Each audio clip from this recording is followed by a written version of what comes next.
À toutes, aujourd'hui on se retrouve pour une nouvelle vidéo. On va parler du match qui a changé Inzaghi à jamais. On va parler d'un des matchs qui a le plus plu de la Neo Egoist League. Vous l'avez deviné, on va faire la review du match du Bayern München contre le Manchester City. Avant tout, je t'invite à t'installer confortablement et à lâcher ton meilleur like pour le soutien de la chaîne. Sur ce, commençons.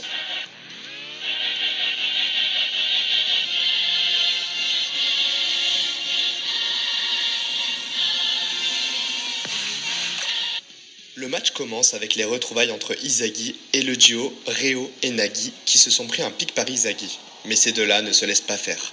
On a le droit aussi aux retrouvailles entre Shaqiri et Kunigami qui annoncent directement un duel. Et alors que la tension est à son sommet pour le début du match, l'arbitre siffle l'engagement qui est pour le Bayern München. Dès le début, l'équipe allemande joue son jeu offensif en faisant tourner le ballon autour de Kaiser. Mais alors que Inzaghi veut lui intercepter la balle, on a Réo qui a vu encore plus loin que lui, et ce sera Réo qui récupérera le ballon au final. Il lancera la contre-attaque et passera Ness très facilement en ayant recopié les mouvements de Hitoshi Sae et il nous dévoile son nouveau style de jeu, le caméléon. Maintenant, Réo n'est plus dépendant de Nagui, il peut copier les techniques de n'importe quel joueur. Et c'est pour ça qu'il tentera une magnifique enroulée comme Itoshi Rin, mais Gagamaru, le gardien du Bayern München, l'arrêtera in extremis. Le ballon est alors pour le Bayern München, mais Shaqiri la récupérera avec sa vitesse. Il s'est beaucoup entraîné avec Chris Prince et ce dernier a su déceler son potentiel en le plaçant ailier gauche. Grâce à ce nouveau poste, il passera facilement à Inzaghi, puis Kunigami et est parfaitement placé pour sa nouvelle technique, la Golden Zone. Dans cette zone, il peut effectuer un tir parfait, chose qu'il réussira et Gagamaru n'aura pas su l'arrêter. C'est ainsi que le premier but du match est pour Shaqiri du Manchester City. Kaiser ira jusqu'à dire que Shaqiri est un bon joueur et qu'il a envie de l'écraser. Et il dira à Inzaghi qu'il n'est pas encore dans le match, il traîne trop. Sur ces paroles, le match reprend, avec Inzaghi qui a le ballon. Il jouera avec Corona Ranze et feront un 1-2 pour passer Réo. Inzaghi se retrouve bien placé pour marquer. Corona lui fera une passe, mais alors Kaiser arrive de nulle part et lui vole la balle pour l'empêcher de mettre son but et se venger de lorsqu'il lui a volé la passe de Ness au début du match. Et Shaqiri arrive juste après pour lui éjecter la balle. On a alors Réo qui reçoit la balle et lance encore une contre-attaque. Il fait une passe pour Nagui qui passe les deux défenseurs facilement. Et Inzaghi sera étonné que Nagui dribble de lui-même. Maintenant, Nagui ne dépend plus des passes de Réo aussi. Il fera la passe à Agi et ce dernier surprendra tout le monde en lui renvoyant de la tête avec un rebond et Nagui fera un tir propre à lui, le jungling shot. Mais Yukimiya se jette sur la balle et l'arrête grâce à son plongeon, ce qui offre un corner au Manchester City. À ce stade-là, le Manchester City domine totalement et met la pression sur le Bayern München. C'est Shaqiri qui le fera au ras du sol. Agi se jettera dessus et envoie le ballon en l'air pour Nagui. Mais évidemment, Kaiser avait tout vu et jettera le ballon en avant. Ness lancera l'offensive tandis que lui, Inzaghi essaie de suivre Kaiser. Ce dernier fait une percée tout droit sans aucun mouvement superflu. Inzaghi et Uchi l'observent bien et voit qu'il tourne la tête de partout mais ne regarde absolument pas la balle. Et à ce moment-là, il comprend quelque chose de très important pour la suite du match et pour la suite de sa carrière professionnelle.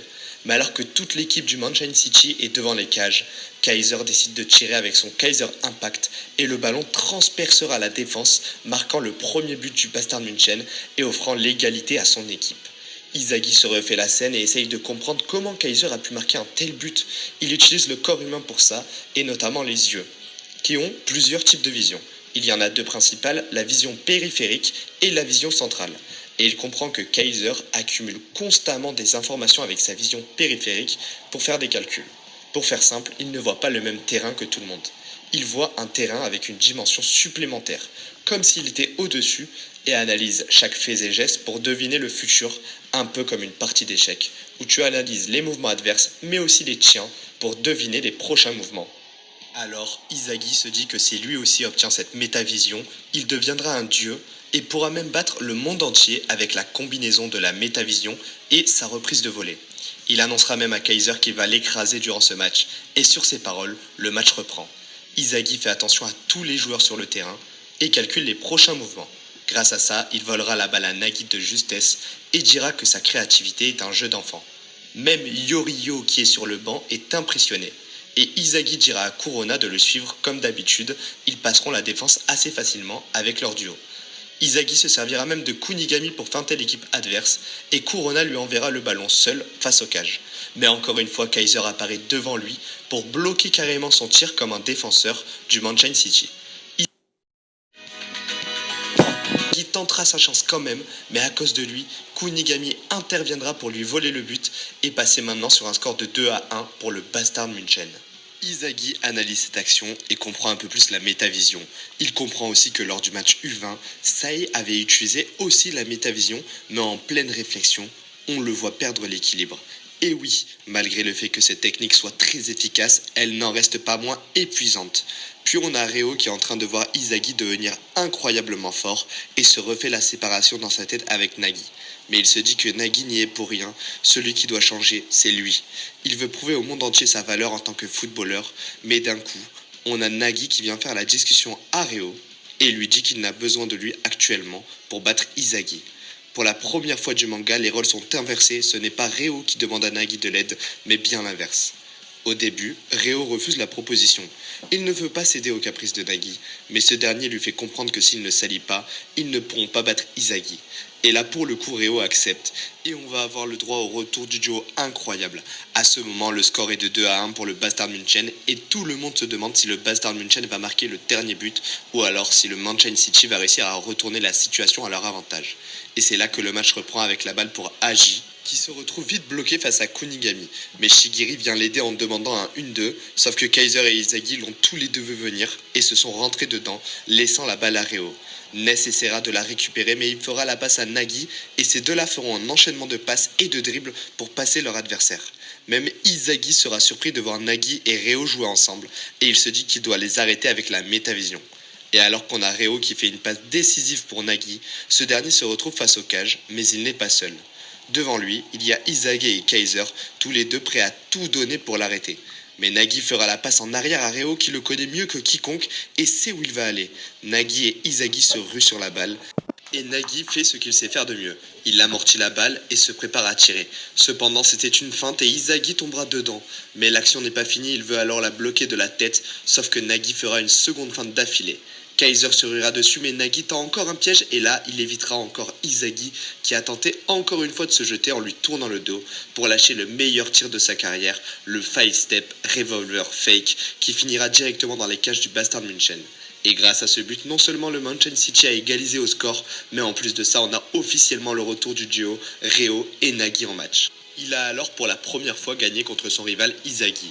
Il lui demande comment il a fait pour créer cette action et il lui dira qu'actuellement, il a l'impression d'être le héros de ce monde. Mais alors que ce match atteint son sommet, on a Chris Prince et Noël Noah qui décident de rentrer sur le terrain tous les deux pour se faire face lors de ce dernier but. Et d'un autre côté, on a Yuki Miya qui se dit que c'est sa dernière chance de marquer un but et il va tout miser. Tandis que Noah annonce directement à son équipe qu'il s'alliera au joueur le plus rationnel et logique sur le terrain. Le match reprend avec Kaiser et Ness qui ont un duo qui fonctionne bien, mais Kaiser se retrouve vite face à Chris Prince et accepte le duel. C'est très serré, il essaiera de le passer en lui mettant un petit pont, mais Chris Prince arrivera à le suivre. Noël Noah intervient alors pour récupérer la balle, cependant, encore une fois, un joueur était au-dessus de tout ça, car il s'agit de Reo qui tacle la balle. Et Izagi comprend à ce moment que Reo aussi a la métavision. C'est alors Shigiri qui reçoit le ballon et veut placer sa technique, la Golden Zone, à 44 degrés. Il passera à toute vitesse. Yuki Miya s'interposera avec Kaiser et Shigiri fera la passe à Chris Prince. Mais Noah affirme qu'il va s'occuper de lui, sauf qu'à ce moment, Chris Prince dévoile une technique secrète préparée exprès pour battre Noël Noah et pour en finir avec ce match. Une knuckleball impossible à stopper, c'est-à-dire une frappe flottante et personne ne peut deviner sa trajectoire. Même Gagamaru n'a aucune idée d'où plonger pour arrêter le ballon. Et heureusement, Izagi à ce moment court en direction des cages pour hurler à Gagamaru de plonger dans n'importe quelle direction. Et à deux, ils ont réussi à arrêter de justesse la meilleure frappe du monde. Et c'est Kurona qui récupérera la balle. Izagi arrive à avoir une faille pour marquer le dernier but du match, mais c'est sans compter sur Yuki Miya qui va le prendre au physique et lui voler la balle. Évidemment, avec son aisance, il dribblera aisément le Manchester City et lâchera une frappe enroulée que le gardien ne saura arrêter. Mais Chris Prince débarque de nulle part pour lui briser tout espoir et bloquer sa frappe comme l'a fait Izagi juste avant sur l'action. Le ballon est en touche et Izagi vient voir Yuki Miya pour lui demander de faire équipe. Selon lui, c'est le choix le plus réaliste car le Manchester City ne va pas s'attendre à une alliance entre eux. Mais Yukimiya refuse et va l'insulter en disant qu'il est un manipulateur comme Kaiser. Et alors, Izagi va l'envoyer balader. Le match reprend et Izagi pense à la discussion avec Nagi et comprend que ce qui l'a fait devenir le plus fort, c'était l'esprit du héros. Chacun a la conviction d'être le protagoniste de son histoire et c'est ça qu'il faut en fait pour rentrer en état de flow. Ça y est, Izagi a une nouvelle pièce de puzzle en plus, l'esprit du héros. À ce moment, Reo a la balle et passe Kunigami. Puis il attendra le bon moment pour faire la passe à Nagi, mais Izagi bloquera sa passe de justesse. Heureusement pour le Mountain City, la balle retombe dans les pieds de Chris Prince. Cependant, Noel Noah lui rentre directement dedans pour faire un dégagement de balle, et c'est Shigiri qui la reçoit et l'envoie à Agi. Kaiser essaie de le bloquer, mais le ballon ce coup-ci est pour Reo face au cage, et il fera une superbe reprise de volée. Mais Gagamaru est sur la bonne trajectoire et s'apprête à arrêter le ballon, sauf qu'au dernier moment, Nagi apparaît. Ce n'était pas un tir, mais bel et bien une passe pour Nagi, et Izagi apparaît directement pour lui enlever la balle en insultant le duo. Alors, il lance la contre-attaque et voit plein de solutions pour marquer un but, mais ne peut en faire aucune car il n'a pas assez de physique, il est faible. Et du coup, il se retrouve seul face à Reo, mais d'un coup, Noel Noah apparaît et décide de soutenir Izagi car il est le plus rationnel actuellement sur le terrain. Grâce à lui, il voit encore plus de bonnes solutions réalisables pour marquer un but. Ils joueront en duo et transperceront le terrain, mais surtout, Izagi veut une chose plus que tout, battre Kaiser, et pour vouloir terminer ce match, Kurona se rajoute pour former un trio. Il passera tout le monde, même Kaiser ne peut rien faire. Il ne reste actuellement que 19 secondes de jeu pour Noel Noah, et Izagi sait qu'il doit marquer maintenant, sinon il n'aura pas d'autre chance de marquer durant cette fin de match. Kaiser et Izagi se retrouvent en duel, mais Izagi a réussi à feinter Kaiser grâce à l'aide de Noel Noah pour passer dans son dos. Et le trio ne se retrouve plus qu'à 30 mètres des cages. Shigiri essaiera de la rater, mais Izagi le passera. Puis c'est au tour de Nagi, et Izagi l'éliminera en le poussant facilement grâce à une passe envers Kurona. Il ne reste qu'un défenseur random, mais Yukimiya apparaît de nulle part et sait que c'est sa dernière chance pour battre Izagi et veut lui voler la passe. Sauf que Izagi face au défenseur part au dernier moment de l'autre côté. Alors Kurona fera la passe et Chris Prince a une vengeance à prendre sur Izagi, mais évidemment, Noel Noah le bloquera et sait qu'il peut se servir de tout le monde comme appât, même le numéro 1. À ce moment, il surclasse tout le monde, sauf que Kaiser apparaît pour le bloquer sur sa reprise de volée. Mais ce qu'il n'avait pas vu venir, c'est que Izagi fera une talonnade à la place et la renverra à Yukimiya. Et là, on a le droit à une des scènes, si ce n'est la scène la plus épique du manga, Izagi qui chope Kaiser pour le choper par le callback et le traiter de bouffon de son histoire. Il s'est fait manipuler tout le long de cette action par Izagi. Évidemment, Yukimiya saisit l'occasion et nous lâche son meilleur tir, le Sword Screw, qui pique directement dans les filets du Mountain City. Et grâce à lui, le Bastard München gagne le match 3-2 contre le Mountain City.